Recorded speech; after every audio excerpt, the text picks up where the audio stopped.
국내외 시청자 여러분 반갑습니다. 6월 14일 일요일 뉴스 까보기를 시작하겠습니다. 문재인을 향해서 의전 대통령이라고 말했던 진중권을 향한 민주당의 공격이 계속되고 있는 이런 가운데 민주당의 신동근 의원이 있습니다. 이 사람이 난데없이 민경욱 전 의원을 거론하고 나서서 뭔가 하고 찾아봤더니 헛웃음이 나올 정도였습니다.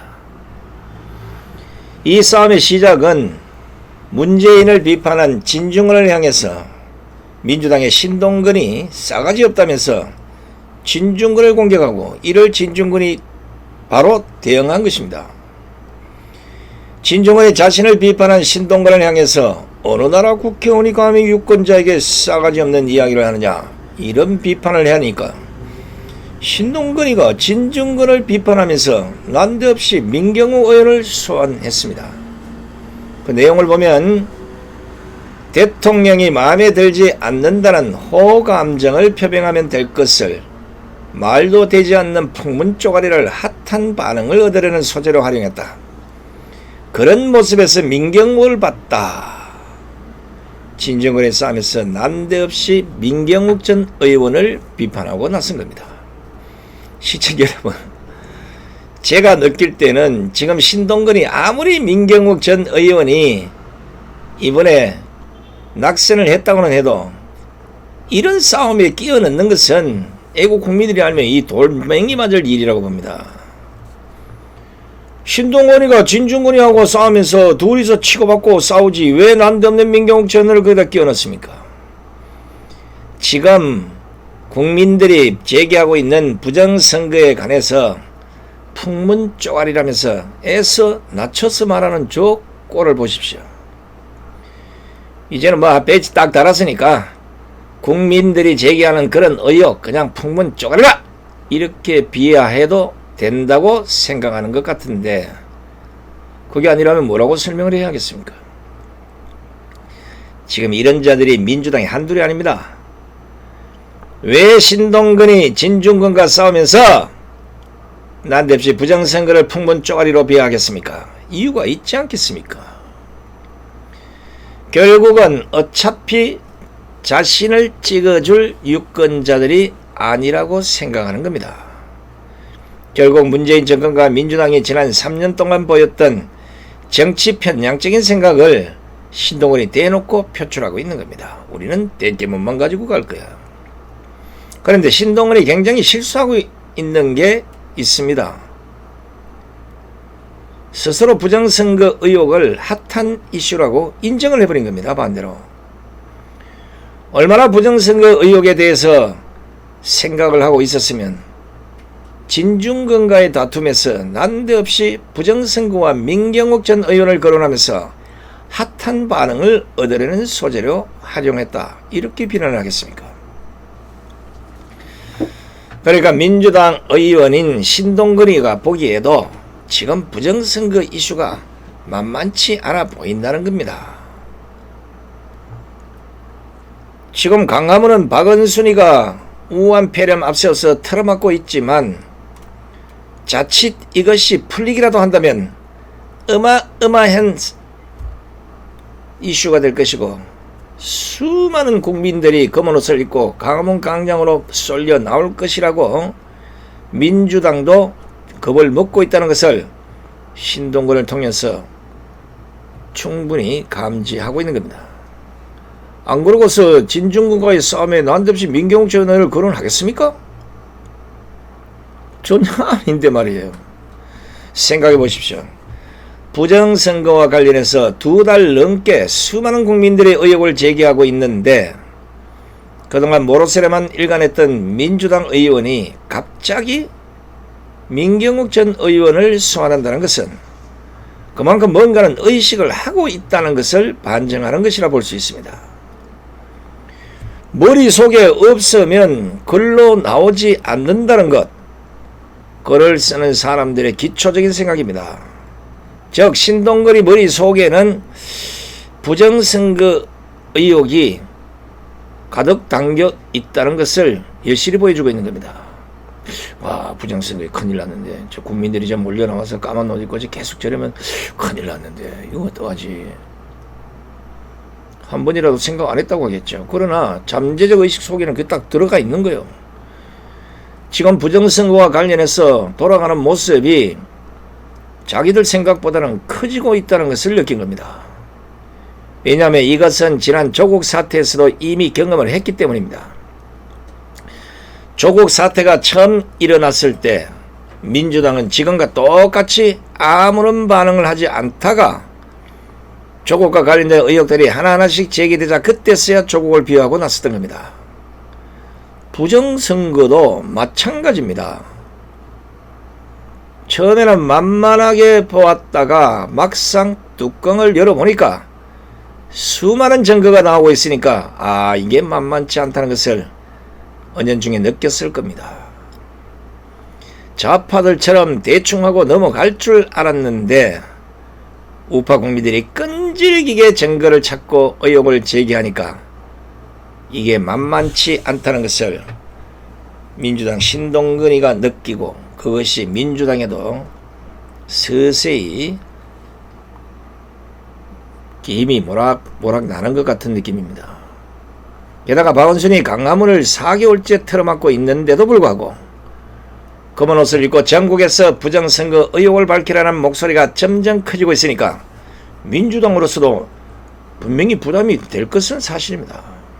앞으로 한번 보십시오. 검찰이나 법원에서 조금이라도 움직이면 민주당이 즉각 반응을 할 것입니다. 지금의 머릿속에는 부정선거와 관련해서 전전긍긍하고 있을 수는 있겠지만 그냥 이걸 드러내지 않고 있는 것뿐입니다. 왜냐, 자신들이 반응하면 부정선거 이슈가 더 커지기 때문에 부정선거 이슈가 커지는 것을 방지하기 위해서도 전혀 모르쇠로 일관하고 있는 겁니다. 지금 청와대나 민주당 이런 데서 부정선거와 관련해서 있다 없다고 코빼기도 안 하잖아요. 왜? 건드려서 화근을 만들기 싫다는 겁니다. 이것만 보면 심각한 정도로 내다보고 있다는 겁니다. 그런데 신동근이가 진중권과의 싸움에서 이를 은연중에 드러내버린 겁니다. 저는 민경욱 전 의원이 오늘 이 방송을 본다면 민주당 신동근을 향해서 글을 하나 써 주었으면 합니다. 페이스북에 잘 쓰시는, 아까 찾아보니 안 올렸더라고.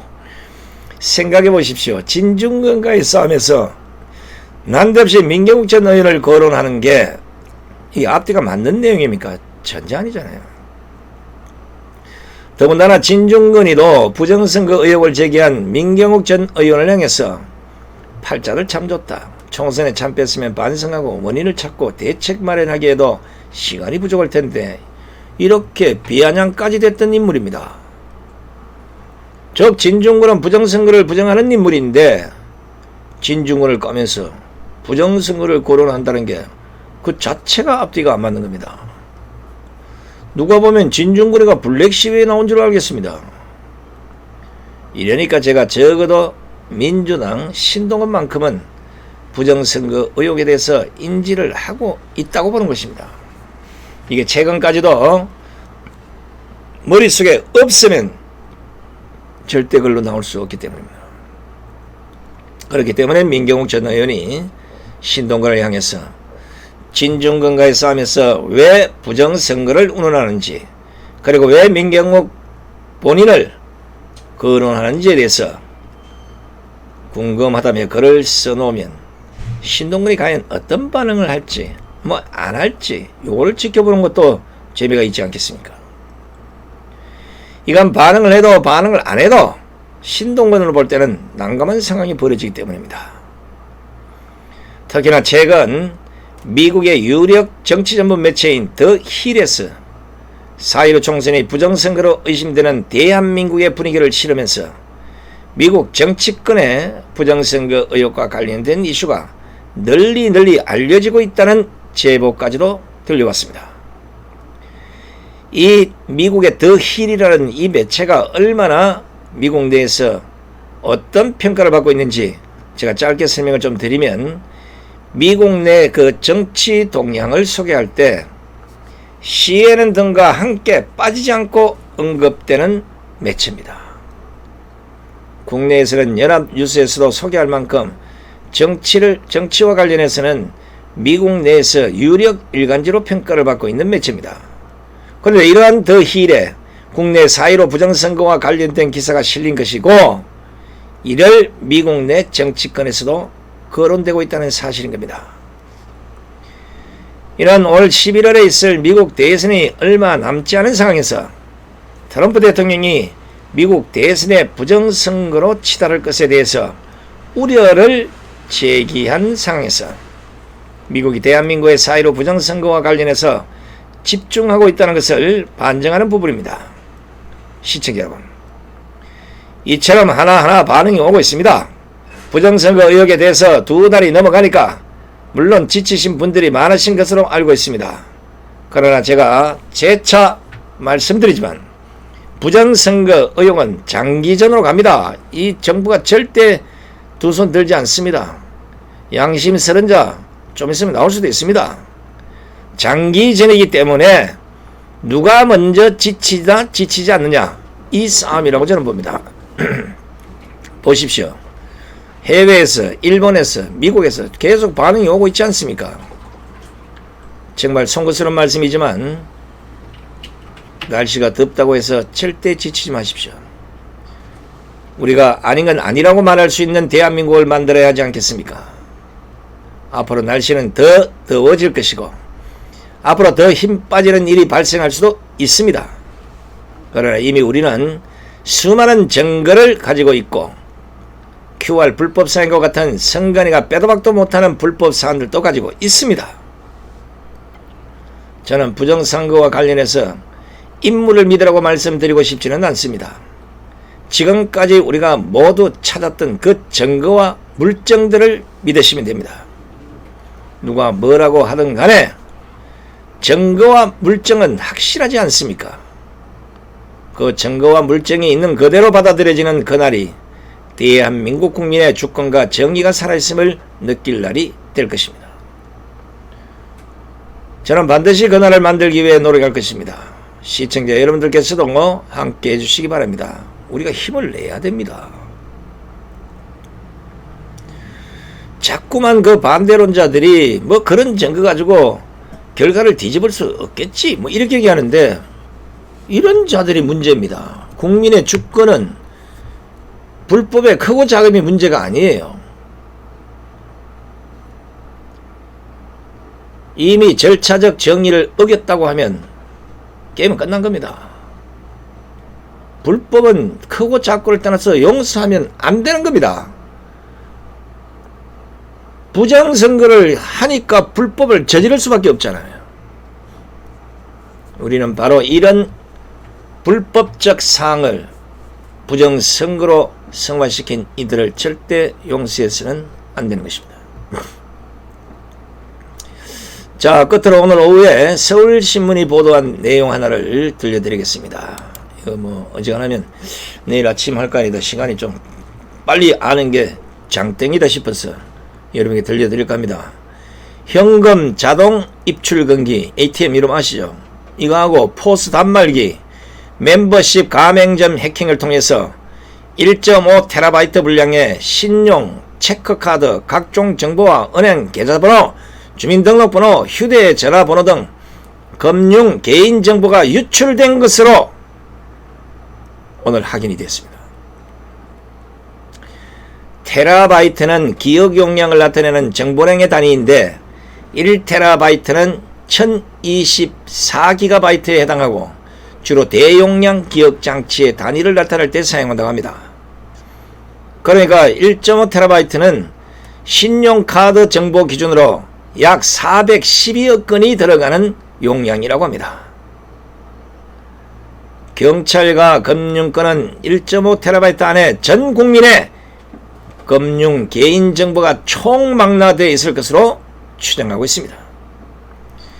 기존 킬로바이트 수준과 비교하면 사상 최대 규모고 정보 유출 사건이라고 합니다. 그런데 수사당국과 금융당국은 바로 이런 관련 조사를 둘러싸고 서로 핑퐁게임만 되풀이하면서 국민들도 모르게 3개월째 소비자 피해 예방에 눈을 감고 있었다는 것입니다. 경찰은 금융감독원이 수사 협조를 하지 않는다고 비판을 하고 있고, 금감원은 경찰이 수사 기본도 모른 채 민감한 자료를 통째로 넘기라고 한다고 반발하고 있다니 이 사람들이 제정신입니까? 문재인이나 청와대가 대북전단 탄압할 게 아니라 지금 당장 범정부 차내 TF를 구성한 후에 빠른 수사를 통해서 소비자 피해 예방 조치를 해야 하는 게 아니겠습니까?